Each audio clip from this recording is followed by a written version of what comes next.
یو بهترین بدن می درکړی، شجاعت او بہادری می درکړی و. دای ورته بالکل یا الله بدن دې ښه بهترین بدن را کړی او شجاعت دې هم را کړی او بہادری دې هم را کړی و. نو الله جل شانه به بیا بل پوښتنه کوي وکي فما عملت فيها، څومره عمل دې وکړ، دا نعمت می سي درکړی او څومره عمل دې پکې وکړ.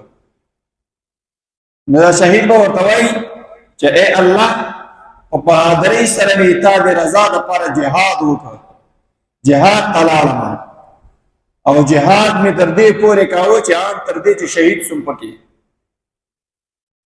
الله جل شانه به ورته فرمایي کذبت، دروغ دې ویلي، جهاد دې د دې دپاره نه وکړی چې الله رانه راضي سي، اعلی کلمت الله وسي، جهاد دې صرف د دکلاوې